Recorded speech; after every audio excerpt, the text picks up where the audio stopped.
In this video, we'll be diving into the great Stonehenge Bluestone Debate, visiting the proposed sources and analysing the conflicting claims. At the heart of this long-raging and often fiery discussion lies a burning question. How were the bluestones at Stonehenge detached from various outcrops in the Preseli Hills of West Wales and transported roughly 150 miles to the Salisbury Plain in the south of England? Were they plucked from their hilltop homes by an immense ice sheet and carried in its flow as proposed by the glacial transport theory? Or were they quarried and then hauled by humans via land or sea? Over the last decade, the debate has evolved, and proponents of the human transport theory, spearheaded by Professor Mike Parker Pearson, claim to have strong evidence that the bluestones were quarried, erected in a huge circle at Waun Mawn, then unerected and taken to be used at Stonehenge. With exciting headlines such as "Ancient Welsh Circle at Waun Mawn is brother of Stonehenge" in the Times, "Bluestone quarries confirmed from University College London," and "Stonehenge was built with bits of an older Welsh Stone Age monument in New Scientist." By 2021, the nation was prepped for the BBC documentary Stonehenge, The Lost Circle Revealed. In it, they confirmed the discoveries and congratulated Parker Pearson on his achievement. Oh, Mike, it's amazing to be here at Waun Mawn, and this is it. You've found the origin of Stonehenge. We have indeed. After all these years, you've been vindicated. Congratulations to you and all the team. Thanks. It felt safe to assume that the mystery was now solved. The glacial transport theory had melted away, and we could now celebrate the unmatched accomplishment of our Neolithic ancestors. But I think it's fair to say that the evidence and the way it was presented had some notable critics. Among them, Timothy Darvall, whose work on Stonehenge has also been featured in national media and television. And in 2022, he published an article titled "Mythical Rings," critically reviewing the published data. It's quite damning and concludes that the supposed evidence does not stand up to scrutiny. Referenced in the article is geomorphologist and writer Dr. Brian John, possibly the most prolific critic of Parker Pearson's proposals, and known as a leading voice on the matter. He not only refutes the team's conclusions, but goes on to question how a narrative so unsupported by hard facts was accepted and widely reported as one of the great archaeological achievements of the century. It is a real breakthrough. This is the most interesting new information about Stonehenge that I think has emerged during my lifetime. I think this is really a new view of Stonehenge that we can take. So, in an attempt to separate the facts from the rhetoric, we grabbed our kit and set off to film our own video, with the false assumption that this would be a simple task polished off in a week or two. But that was 3 months ago, and in that time, even more evidence has come out.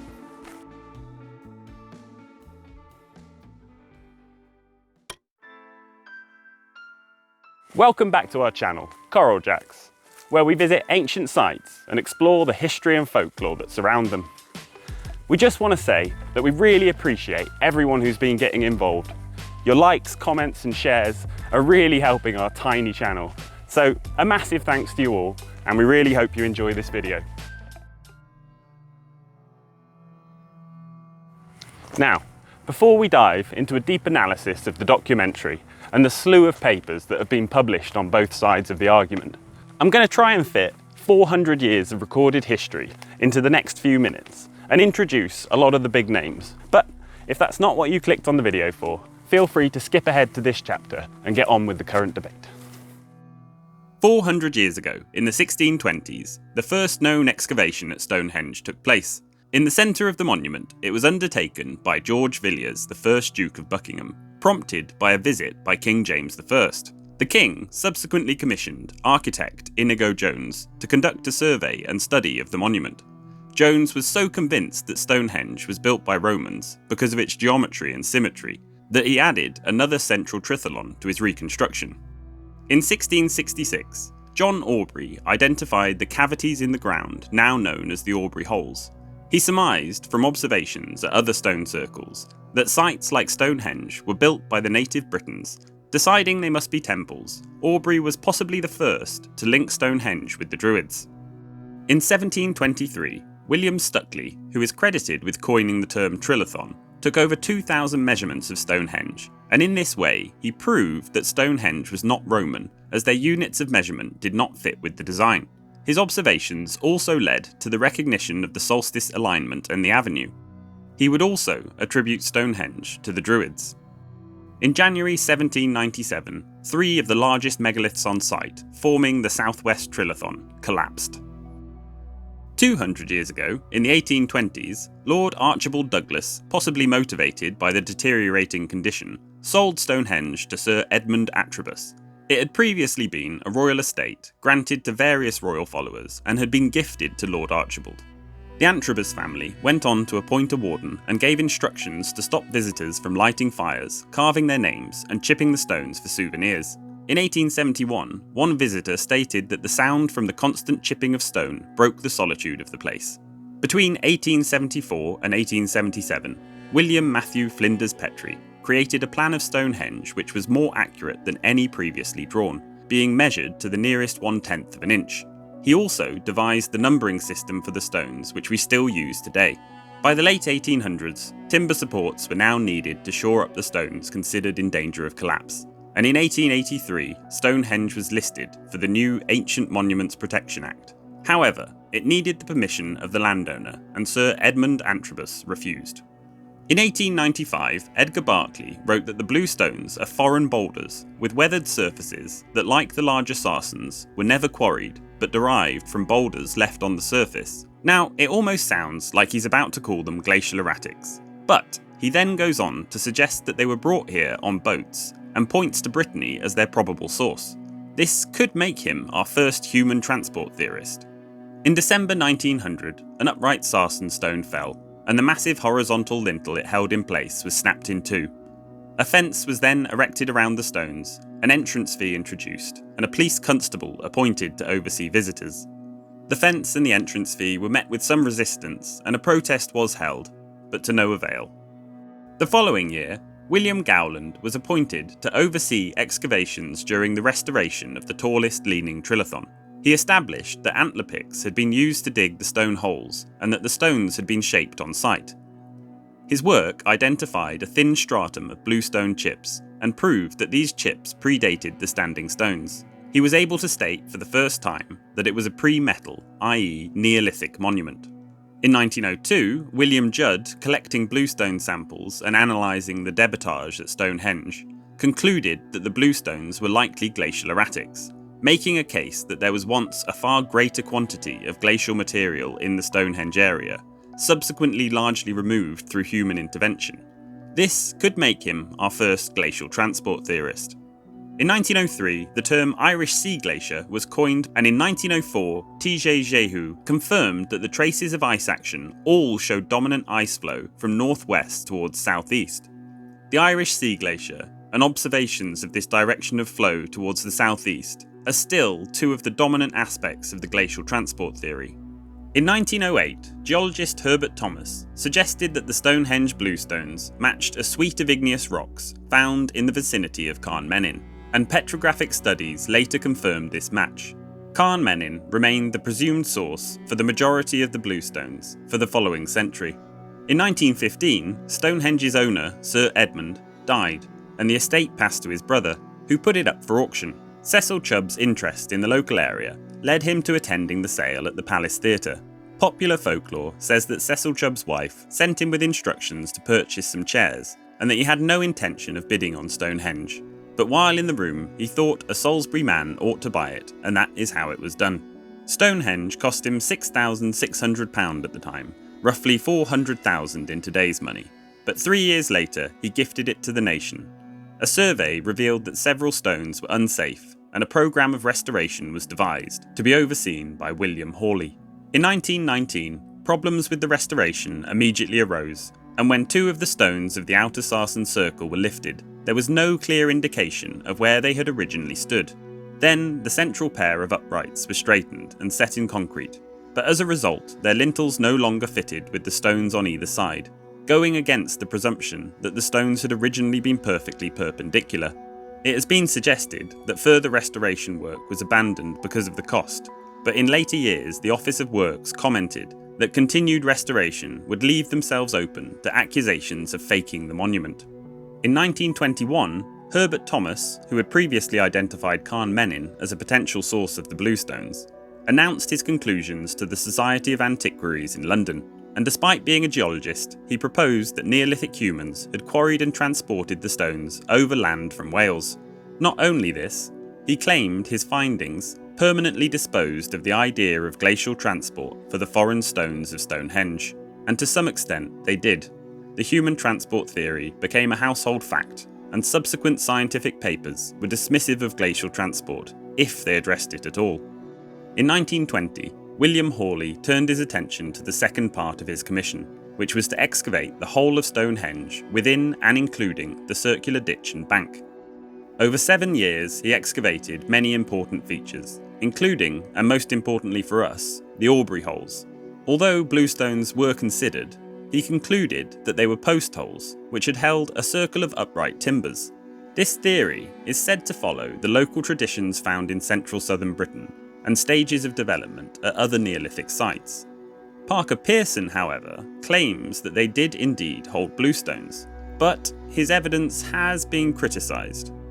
Between 1925 and 1927, while Hawley was still working on the Aubrey holes, aerial photography revealed the outline of a circular ditched enclosure containing dark spots near the Great Henge of Durrington Walls.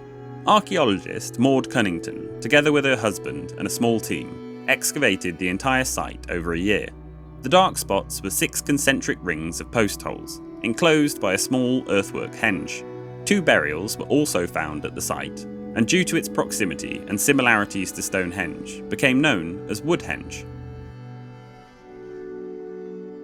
From 1950 to 1956, Richard Atkinson, Stuart Pigott, and J.F.S. Stone were tasked with writing a full and definitive volume on the archaeology of Stonehenge. The areas they investigated included 2 of the Aubrey holes, the avenue, the heelstone, part of the bank and ditch, and a portion of the bluestone circle. They temporarily raised one of the buried lintels so it could be recorded and photographed. The bluestone lintel, pictured here, suggests that there were once bluestone trilithons, but did they exist in a previous arrangement within Stonehenge, or somewhere else? During the excavations, Atkinson, Pigott and Stone wrote a report for the Society of Antiquaries in which they recommended the restoration of the entire trilithon that had fallen in 1797. The Society of Antiquaries backed them and proposed that the 2 stones that had fallen in 1900 should also be restored, as well as any other stones that were in danger of collapse. In 1958 and 59, the trilithon was re-erected from the position where it had lain for 161 years. The upright and a lintel forming part of the outer circle were put back into position. One of the large sarsens of the inner horseshoe was set in concrete, and a large hollow at its base was filled in.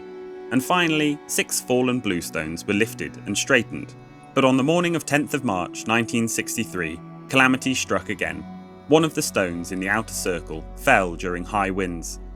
A long period of frost in the early spring, followed by a rapid thaw and heavy rain, was said to be the cause. However, this stone had also been given a hefty knock during the works to re-erect the adjacent stone. Following surveys revealed that the Great Trilithon and 3 stones in the outer circle were indeed moving. So, in 1964, all these stones were secured in concrete, and the fallen sarsens in the outer circle were re-erected.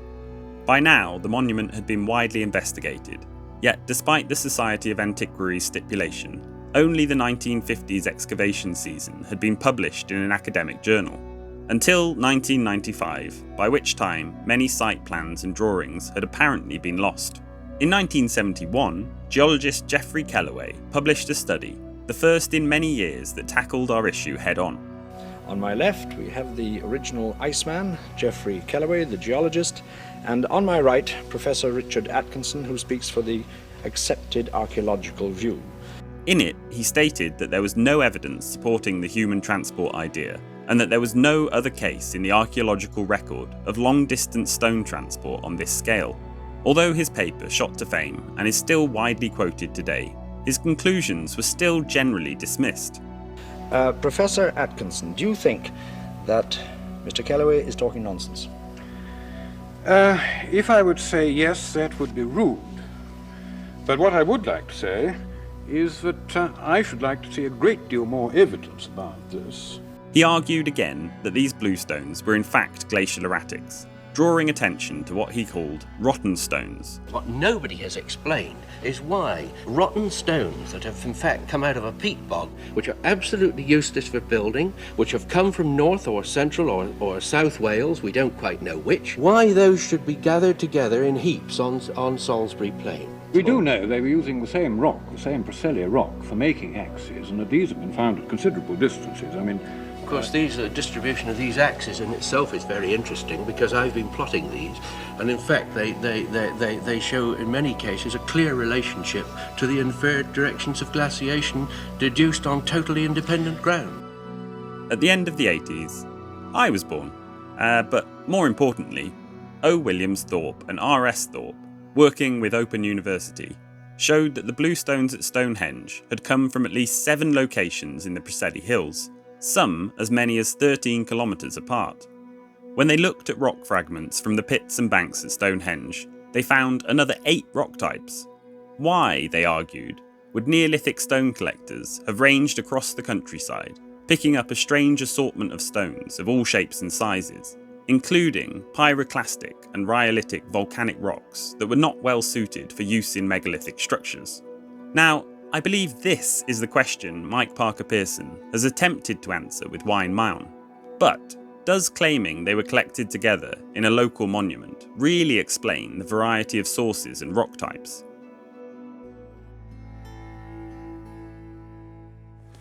Now that we're reaching our point of focus, I'll share how my own opinion has been influenced over the years.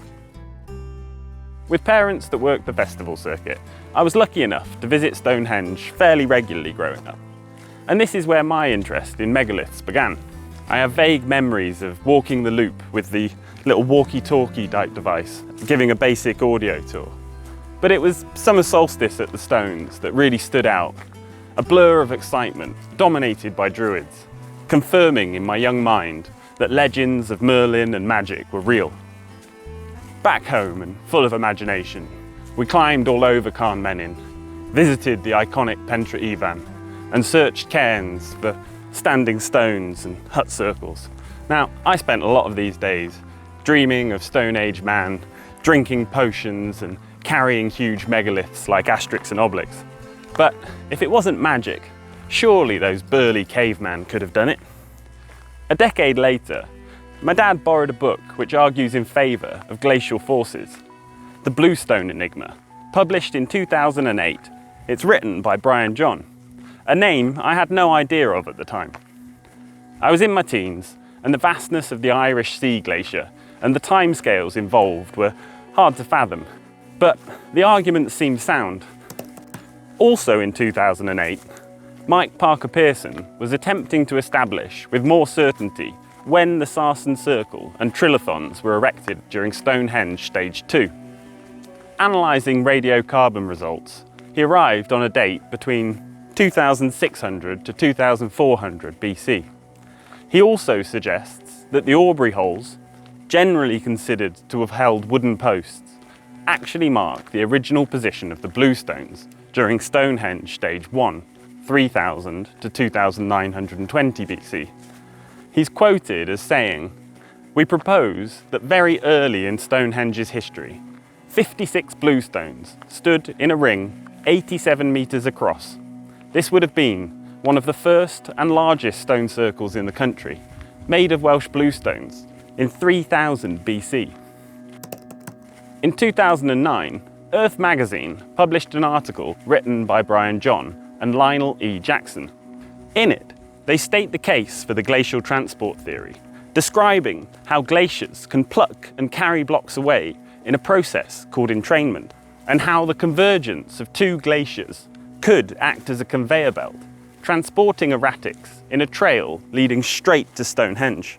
They present computer modelling of the greatest glaciation in the British Isles and used analysis of the foothills erratic strain at the base of the Rocky Mountains as a real-world example that the convergence of two glaciers can cause a linear train of glacial erratics.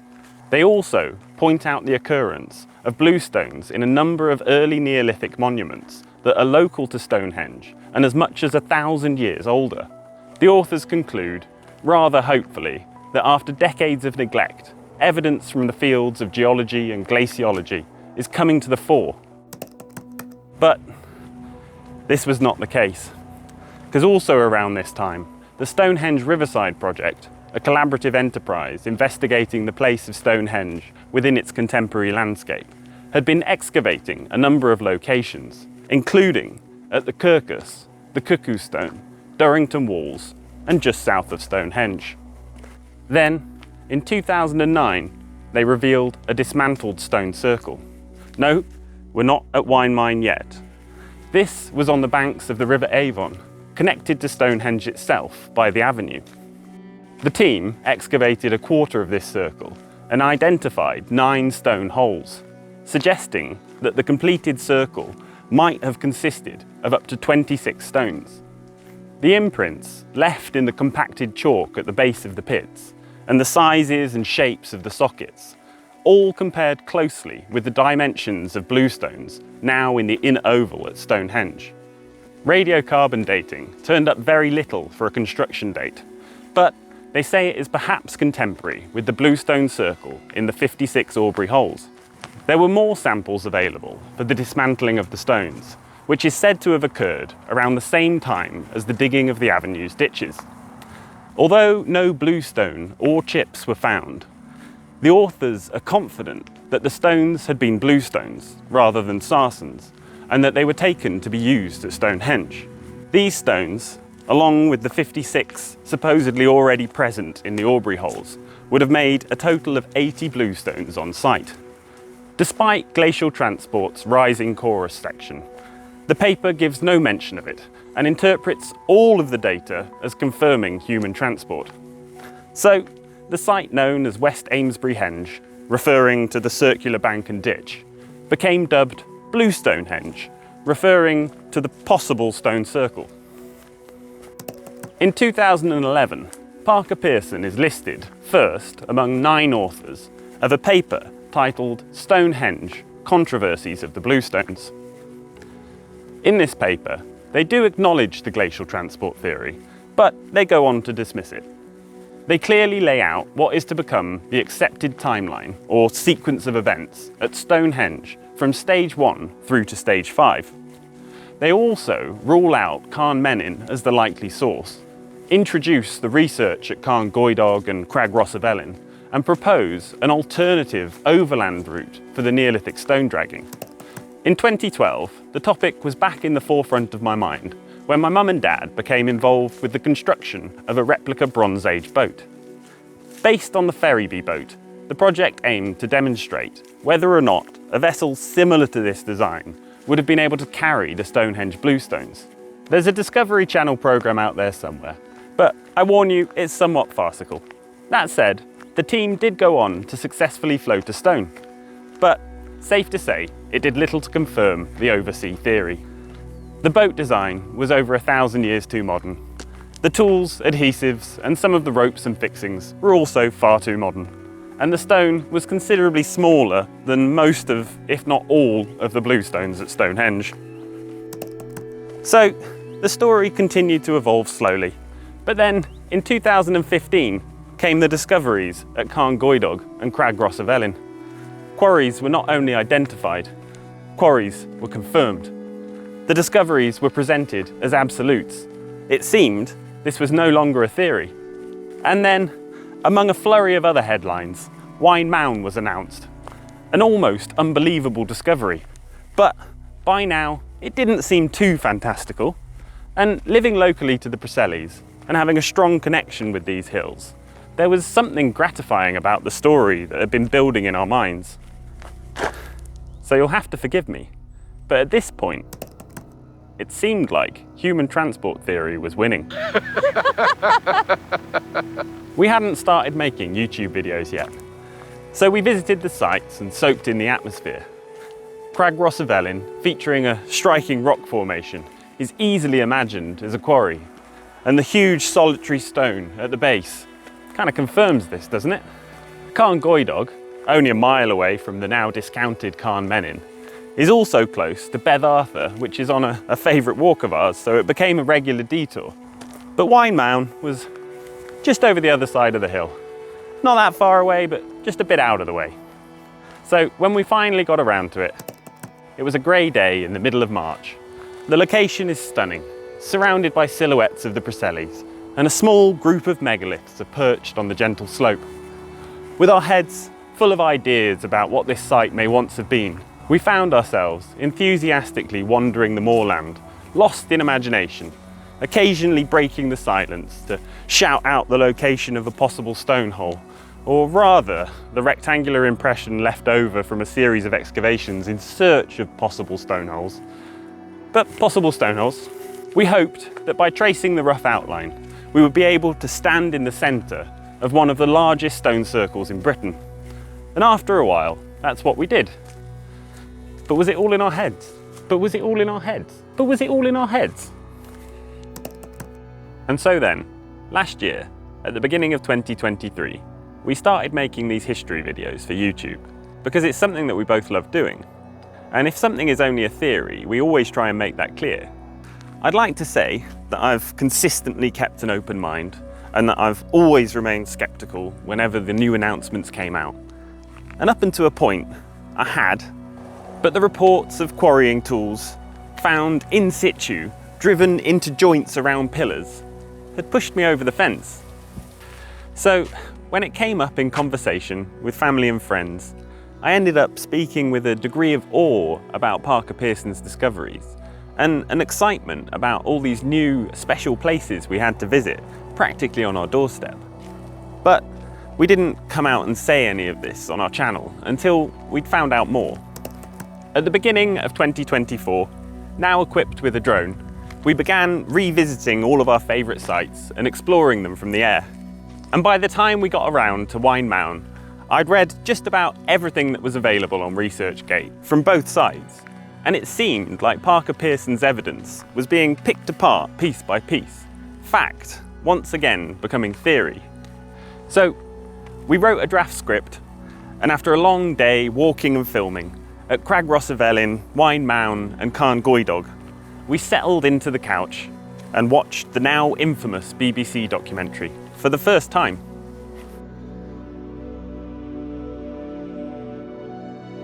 I expected the BBC documentary style that I'd grown accustomed to over the years of over-promising great discoveries and new research in the introduction.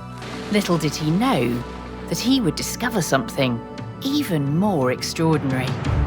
Only to backtrack to an anticlimactic but much safer, we really don't know. But as we kept watching, my heart honestly sank. Here he is, he's done it. His theory's right. He's bang on the money. Stonehenge's secret history had been revealed. They introduced the now familiar discoveries with a concerning level of confidence considering the vague and limited evidence that they presented. But we now know Stonehenge began with that lost stone circle in the Welsh hills. Now rediscovered thanks to Mike's determination. We kept waiting for the hard evidence, the smoking gun, or at least the moment of doubt. We've gained an entirely new understanding of the inception of Stonehenge. But the whole thing ended up feeling oddly staged, very congratulatory, and put together to portray one man's heroic accomplishment against the odds. And this is it, you've found the origin of Stonehenge. Now, you could argue it was simply edited like this to appeal to a family audience. Perhaps if it was overly technical, without a clear plot and character arc, people would stop watching. But surely that's no excuse for a documentary that, in its own words, is Rewriting the prehistory books. And it was accompanied by such a strong media chorus that it had me and a lot of people taken in. In my humble opinion, you could use this as an example of all that is wrong with media representation of archaeological and scientific studies in general, the urge to tell a compelling story overriding the requirement for it to be accurate. But before I start making my final conclusions, let's have a look at what the documentary claims and how those claims have been criticised. I've tried to keep the clips relatively short for brevity and fair use, but I've not cut them with the intention to change how they were presented in the programme, which is still available online if you want to go and watch it in full. I've also found some great clips of Brian John presenting the counter-argument, and links to all these great resources will be in the description of the video. The show opens with presenter Professor Alice Roberts announcing that they are in a position to rewrite the prehistory books. It's a bold claim, which could be true, but only with enough evidence. So let's see what that is. The documentary claims to have accurately located the source of Stonehenge's bluestones and describes how the team came to these conclusions. Geologist Richard Bevins has mapped and sampled hundreds of Preseli outcrops. Richard's database would be crucial, but it alone was not enough. Mike and Richard would turn to the latest advances in geochemistry, aided by Jane Evans. A key fingerprint marker was zircon, nature's geological clock.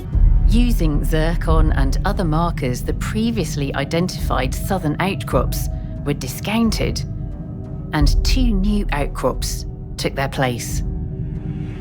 This claim is based on some of the best evidence they present, but even this has been called into question.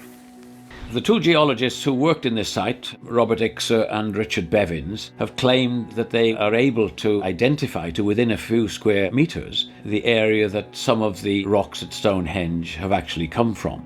At this location they discovered a very peculiar type of fabric which is rather unique in rhyolites. The rock here is what's called a foliated rhyolite, which means it's got very, very tight bands in it, which are running more or less in this direction. And they found that there was a very peculiar structure in the samples that they looked at, which they've called a Jovian fabric. And they gave it this name because it reminded them of some of the patterns on the surface of Jupiter. And they said there was a very close match here between sample number 8, which they took from somewhere around here, and this material at Stonehenge. No 2 samples from Stonehenge and from Rhos are identical, so the accuracy of the claim has got to be questioned on that basis. If they have taken a sample from a foliated layer and analysed that sample, it must also be true that the layer that they sampled has to outcrop over many other locations in this neighbourhood. So there's no real reason why they should claim that they have sampled to that degree of accuracy. So I think that claim does have to be questioned at a fundamental level. Now, bear in mind that even if these 2 locations did provide exact matches with 2 samples from Stonehenge, there are many other types of bluestone at Stonehenge which are not a match. So where do they fit in? And finding a source is not the same as finding a quarry. To get the answers he was looking for, Mike wanted to pinpoint the precise origin of the bluestones, the exact quarry where they were hewn from the rock. But even worse, just look at how Parker Pearson goes on to interpret the geologist's work. What the geologists had discovered was not just that archaeologists and geologists had been looking in the wrong place for the best part of 100 years, but that here was somewhere where we could actually find the quarry where monoliths were extracted. The presenter briefly clarifies that it is just a source that we've found, but then doubles down and joins in with the quarry talk. They'd found the precise locations that the bluestones originated from. They'd found their X on the treasure map, and in fact more than one X, and now it was time to dig. So I would say that's a worrying start. Although they only have evidence of a likely source of some of the bluestones, they talk straight away in terms of quarries for the bluestones. It wasn't long before they started to turn up evidence to confirm what the geology had indicated. Clear signs of quarrying out of bluestone pillars. In fact, some of the evidence was there in plain sight. Well, let's have a look at some of that quarrying evidence. What we've got here are pillars that have actually been detached, ready to go. And they're really like a pack of cards that have slipped, 1, 2, 3.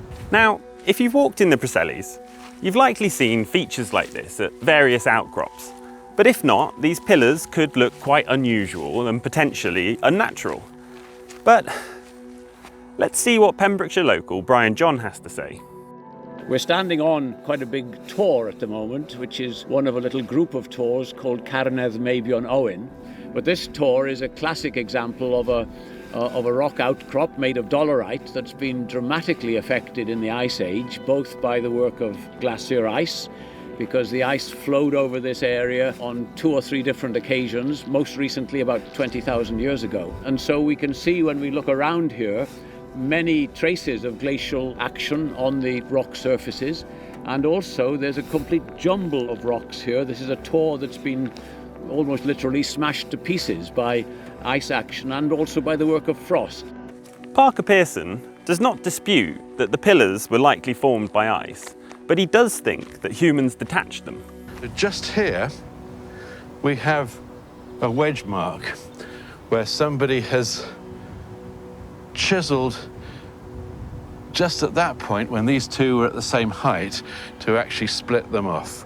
And that must have been the moment when that fissure opened right up that this stone slid downwards.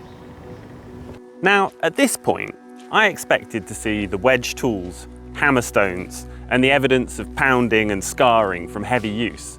But instead, they cut away to some reproduction tools being used to make a wooden sledge, with no further reference to the extraction techniques or the quarrying tools. Because these tools and wedge marks were essentially the announcement that had swayed my opinion, I was quite frustrated to see how little airtime they were given. And in Brian John's 2022 paper, he concludes that the wedge marks on intersecting bedrock joints are irrelevant, since there are hundreds of these features crossing fractures in the dolerite all over the tor. And since reading this, I can now confirm that while out walking, I've noticed these shapes frequently across many outcrops and individual stones. Are we supposed to believe that these are all man-made? Brian John goes on to say, with respect to the stone tools, the cited evidence is entirely unconvincing. From the descriptions given by Parker Pearson et al., there are no grounds for accepting that the sandstone and shale wedges and hammerstones are anything other than natural occurrences, owing nothing to human manufacturing. Sedimentary rocks with wedge shapes are by no means unusual in the glacial, periglacial and colluvial sediments in the vicinity, and there is no reason why any of them should be elevated to the status of quarrying tools. Indeed, the idea that soft pieces of shale would be hammered into dolerite fractures in order to break them open while at the same time avoiding fractures defies everything we know about rock mechanics. So, if these quarry features and tools could be interpreted as entirely natural, what about the bluestone pillar production line? At the base of the outcrop, the team uncovered strangely positioned stones, looking very much like a bluestone pillar production line. These provide lots of pivot points so that you can actually swing and tip the pillar so the bluestone can then be balanced onto here, and then we've got one end on this trestle and another one on this one, and then you're poised to get the bluestone away and down to the valley. Now, I don't know about you, but calling those couple of rocks trestles and then elaborating that into an entire production line seems like a bit of a stretch to me. And they claim to have found similar features at Crag Rhos of Felin. Well, fortunately, I don't have to go out on a limb myself with this one, because Brian John is very clear in his view of this. There are 3 other features that can't be examined any longer because the excavation pits have been filled in. The first one is a so-called platform. It's a big flat stone, and the archaeologists refer to this as being a transshipment point from which orthostats were transferred onto rafts or sledges and taken away into the distance. The second one is a revetment, so-called, or a sort of quayside, which they claim was built up with stone walling and so on, again representing the point at which stones were loaded onto sledges or rafts for transport away. The third one is a trackway, which they claim runs away from the revetment down the valley, showing the route along which the sledges or the rafts were hauled by the Neolithic quarrymen. We as geomorphologists have actually seen no sign of any human involvement in the creation of these features. We think they are actually figments of somebody's imagination. And I think they've been given labels as engineering features simply in order to bolster up the hypothesis that this is actually a quarrying site. And since 2011, they've elaborated this theory by talking about all sorts of other things, including so-called railway tracks here, along which the stone is supposed to have been slid. They've pointed to some damage on the rock surfaces down below, where they assumed that other rocks had actually been rolled or slid over the rock surfaces and had caused some damage in the process. And they've also described pillars or rocks which are actually placed underneath this big stone in order to hold it up and in order to make it easier to pull it away. Well, the problem is that when you look at these little features in detail, the conclusion has to be that they are entirely natural. There's no sign at all anywhere around this stone of any quarrying activity. There are no wedges, there are no levers, there are no hammer stones, there are no chips of rock where the rock might have been chipped away to make the stone a little bit smaller. There's no antler picks, there is no sign of human activity anywhere around here. But surely this next discovery would add credibility to the quarrying claims, carbon dating and proof of human activity at the site. At the Rhos quarry, the team excavated hazelnut shells from around a Stone Age fire pit. But these hazelnuts introduced such a twist into our story. The charred hazelnut shells were gathered up and radiocarbon dated, and the results caused a stir. The hazelnuts had been burned around 3300 BC, suggesting the bluestones had been quarried almost 4 centuries before Stonehenge was constructed. Okay, so just to clarify, the presence of hazelnut shells in a fire pit is being presented as hard evidence of quarrying. Is that really the only viable interpretation? There's a long history of human occupation of this site, but what we do need to ask is whether any of it actually relates to quarrying activities. We've got a vast range of radiocarbon dates now collected by the archaeologists. They date from about 9,000 years ago in the Mesolithic right through to the Middle Ages. This is a perfect site for intermittent occupation by hunting parties who were looking for fish in the river, for example, hunting animals in the thick woodland, and maybe visiting this site to pick up little sharp-edged pieces of rhyolite which they could use as tools for skinning animals and butchering animals and so on. My view, and the view of many others who visited this site, is that it's nothing to do with quarrying, it's simply to do with the fact that there were nice sharp-edged fragments of rock that could be used here in a disposable sort of fashion. So, does the documentary address these other interpretations of the hazelnuts? Well, no. They go on to suggest an even more elaborate conclusion. That leaves us with a mystery, because where did they go? Did it take them 400 years to haul those stones to Stonehenge? I suspect not. I think that there's another place, maybe close by, that these stones were initially destined for. To explain the dating discrepancy of 400 years, and to some extent the variety of bluestones present at Stonehenge, a local monument is suggested, and the hunt for the proto-Stonehenge begins. How on earth would we find not just a stone circle, but a stone circle that had been taken down? In other words, we were looking for something that would no longer exist above ground. And that's a big ask. That's a real needle in a haystack. We're looking for pits of a certain sort of size in a certain formation with certain characteristics. And it's not easy. Whether we're ever going to find that stone circle, that former stone circle, that first Stonehenge, I'm afraid, doubtful. and they'd now exhausted every site on their list, except one. A search for something that doesn't exist anymore. Sounds like either an admirable or a foolish task. So let's have a quick recap of that search from Parker Pearson, talking to the Diwrnod Archaeoleg, Archaeology Day YouTube channel. We looked at this site in 2010. We did some geophysics. They were very disappointing results. We couldn't find any other traces of sockets for stones that had been put up and taken away. So we lost heart.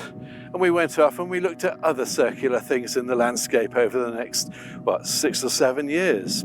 And they all turned out to be Bronze Age, Iron Age, or even later. What that did, though, was force us to come back here. And in 2017 and 2018, we carried out further geophysics and trial excavations. For the geophysics, we threw everything at it. Magnetometry, earth resistance survey, magnetic induction, electromagnetic induction, and ground penetrating radar. Absolutely nothing. We couldn't understand why the results were so bad until our geophysicists looked at the quality of the sediments. And the difficulty we have on this upland terrain is that this is glacial drift, which is unfortunately neither conductive nor magnetic. So we were effectively wasting our time, but at least we tried it. So the area around Waun Mawn is glacial drift. Now, maybe I'm wrong, but that kind of sounds like something that Brian John, or perhaps any other glaciologist familiar with the Preselis, would have been able to tell them offhand, saving money, time, effort. And if Parker Pearson's team did not understand or seek advice to understand this aspect of glaciation within the Preseli landscape, could they have failed to consider any other actions of glaciation around the Preselis? In this area on the tip of the spur, there are some lovely examples of the way in which the rock surfaces have been rounded off and abraded and smoothed off, both by ice action and by meltwater. And you can see it very clearly here in some of these areas. The pebbles and the sand and gravel and so on that was carried in this meltwater has rounded off what might previously have been quite sharp and jagged edges. So the evidence of glaciation and powerful glaciation in this area is very strong indeed. But whether they were quarried or naturally formed, could they still have been collected together in a local monument, potentially explaining the variety of rock types and sources found at Stonehenge? Well, the search for evidence continued. The team's last hope was an unpromising collection of 4 bluestones at a site called Waun Mawn. We'd have given up really on Waun Mawn because the geophysics hadn't really produced very much. We didn't expect to find anything. But there's nowhere else to look. Sending Dave up the top of the hill to Waun Mawn was the last throw of the dice. It was last chance saloon. Now, what I'm going to say next could be classed as a bit of an emotional response and therefore unnecessary criticism. But for a search that was labelled a forlorn hope, where they didn't think that they were going to find anything, doesn't this excavation seem a bit destructive by today's standards? It is fairly extreme archaeology. The weather isn't fantastic. We are bailing water out of holes which will eventually get filled with rain.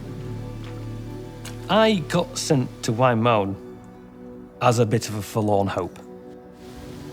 The team decided to give it one last go, with spades and shovels, working blind. And being within a national park and conservation area, Brian John has since questioned whether anybody in the National Park Authority actually questioned whether the benefits perceived to flow from this dig actually outweighed the cost of the environmental damage done. But either way, the search continued, and we are then shown the careful process by which the stone sockets are identified. Apologies for the sarcasm. It's the texture that's really crucial and the sound that it makes. When you tap the natural, you tap the fill, there's a much hollower sound, an element of a drum to it. It echoes a bit. They are not easy to find, but once you find them, you very definitely know they're there. You fairly definitely, or very definitely, I've listened to it a few times and I'm still not sure, but once they found a stone socket, they fairly, very definitely knew they were there. You very definitely know they're there. What's this? It's definitely a fill. That looks fantastic. We found this potential stone hole. As well as colour, which is darker, it's also a completely different texture. It's softer, it's more organic, and it's clearly been disturbed. So you look for more, and we found another one at the other end of the arc. When you start finding multiple stone holes with missing stones, that's the time to start getting excited. And they found them at regular intervals, right on the predicted arc of the circle. No, sorry, that's what they hoped to find. They were actually irregularly spaced, and they had to keep on changing the arc of the circle so that it would fit in with their findings, and therefore the circumference of the circle ended up changing. But we'll talk about that a bit more later. The following year, the team concentrated all their resources at Waun Mawn. With the geophysical techniques useless in this marshy ground, finding the holes relied on experienced eyes and ears. As one hole after another was unearthed, the shape of the circle was revealed. But if the stone holes weren't at regular intervals, like at most circles, and they weren't on the predicted arc, at least they found an entire stone circle, right? And there would have been a similar number of stones as the ones that were taken to Stonehenge. Well, no, none of that. Well, what then? What we found in 2017 was that by digging trenches beyond the arc, continuing the arc, we found a stone hole beyond the small stone there, and we found another one beyond the stone just here.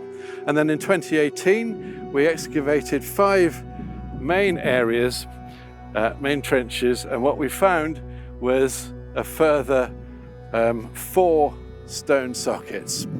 So we had 4 stones still here, 6 stones been put up but removed. The question was, where and when had they gone?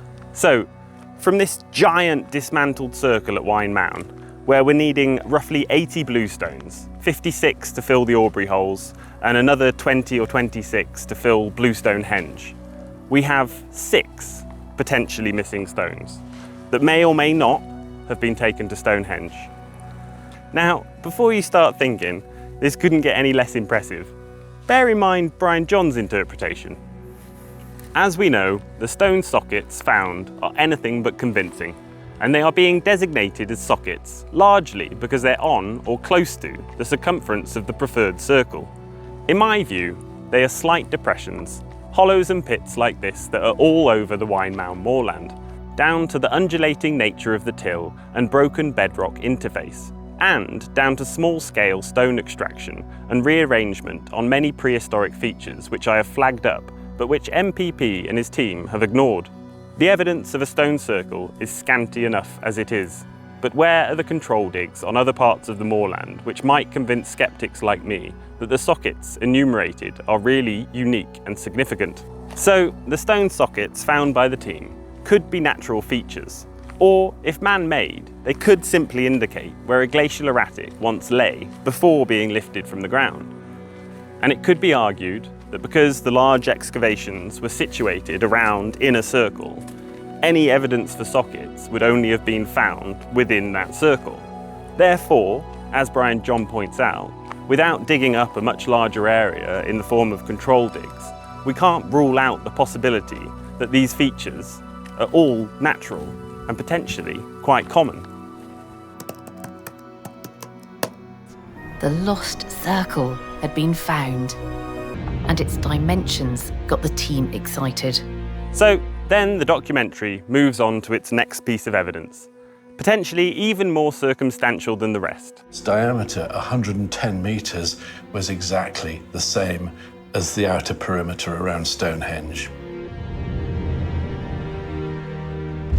the chances of the two having exactly the same dimensions are really very slim. This claim has also been widely criticised. And even if it was accurate, why would it be meaningful? As Brian John said in 2019, the matching of the Waun Mawn stone circle with the circumference and diameter of the outer ditch at Stonehenge really is rather weird. MPP and his colleagues are not talking of two stone circles that might be related, but one stone circle and one earthwork which did not, as far as we know, involve any stones.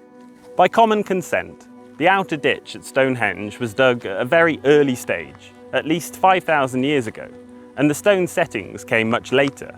And if, as suggested by MPP, the Aubrey holes held bluestones, the diameter of that circle must have been 86 metres. Is he really suggesting that the 110 metre diameter was something recorded, something significant, and something transmitted between Waun Mawn and Stonehenge? Critics of this theory have pointed out that Mike's team have changed this figure of 110 metres multiple times in their research, and still don't really have enough stone holes to know the actual circumference. First of all, let's say a bit about the dimensions, because although its dimensions as a possible circle had been estimated first by the Royal Commission and then by Grimes, neither had realised that it was quite as big as it actually is, because we were able to pick up some of those stone sockets over there. Its diameter is a stunning 110 metres. That makes it the third largest stone circle in Britain. Avebury's easily the biggest, 330 metres. Coming in second is Stanton Drew in Somerset at 113. And then third is here, Waun Mawn. So it's the largest stone circle in Wales, and it also, intriguingly, has exactly the same diameter as the encircling ditch around Stonehenge. No, I don't know. I genuinely don't know what he's trying to make out with this point.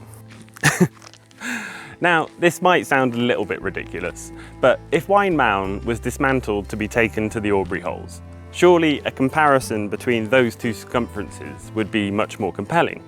Or are we supposed to imagine that there was some miscommunication before they took the stones?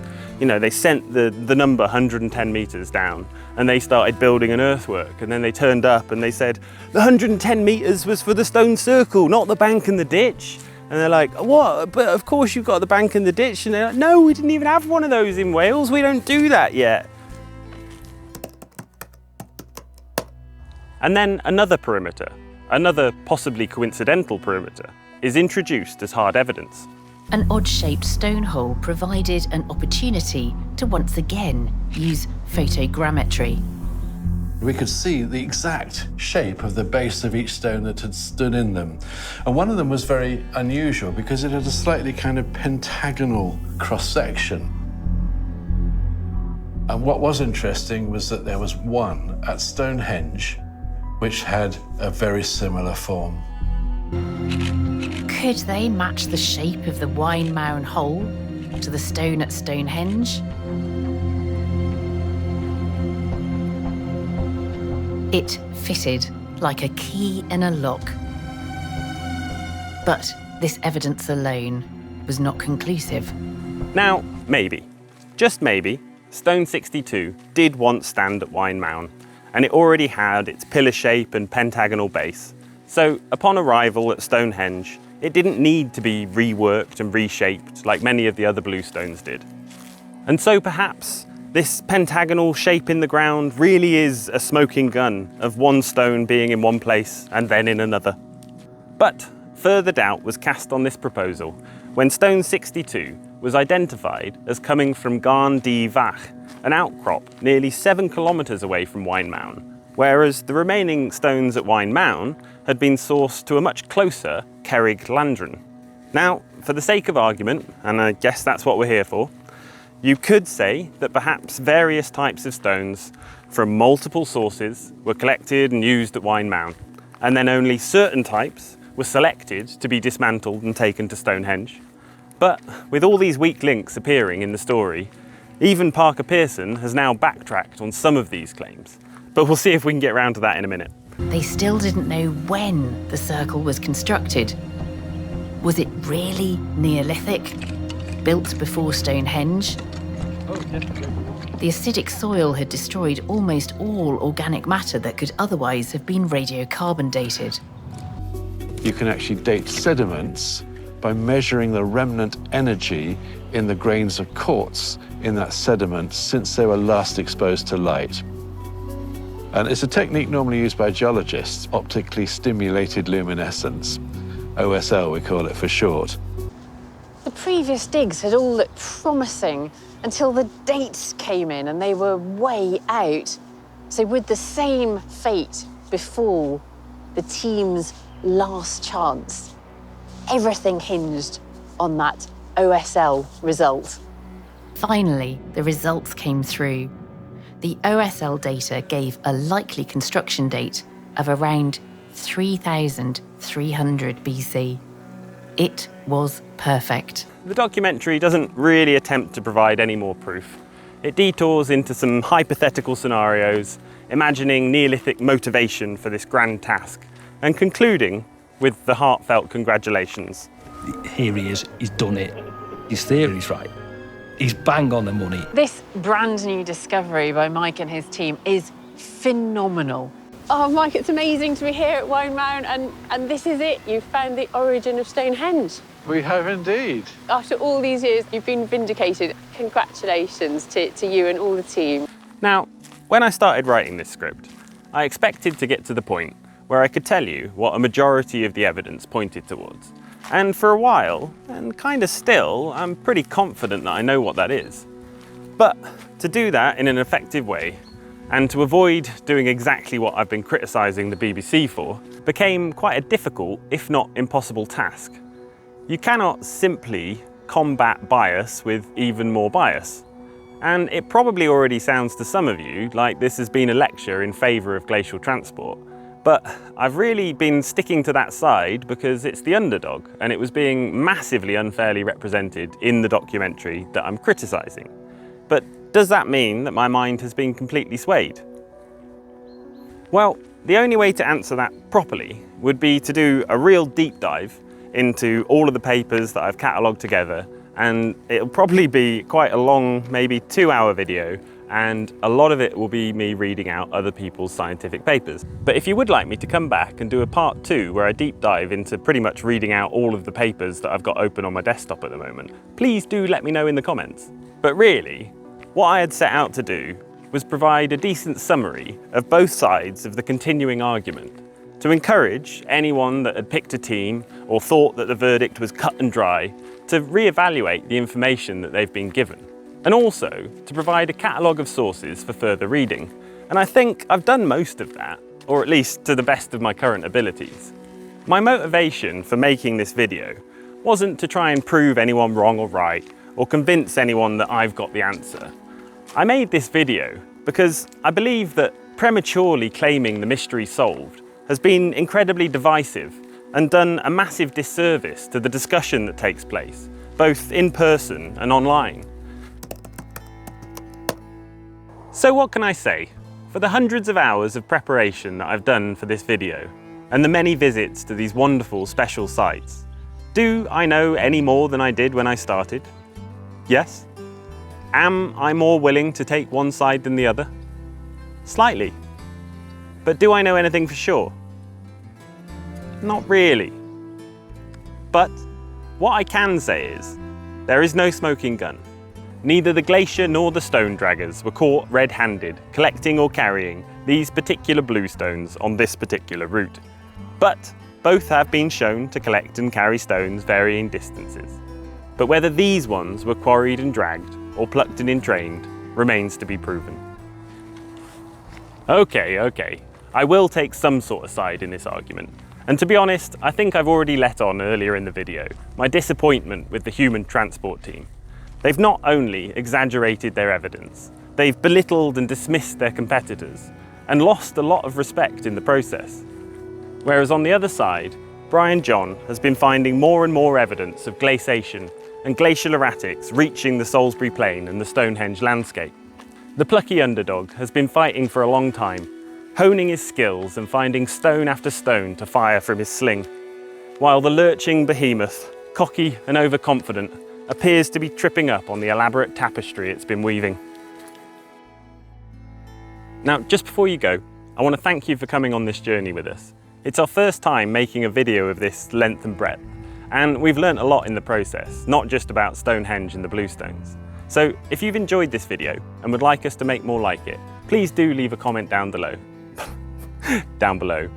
Or if you hated it and have a ton of criticism, we probably need to hear that as well. So whichever way, leave us a comment, like and subscribe. Awesome. Thank you. See you next time.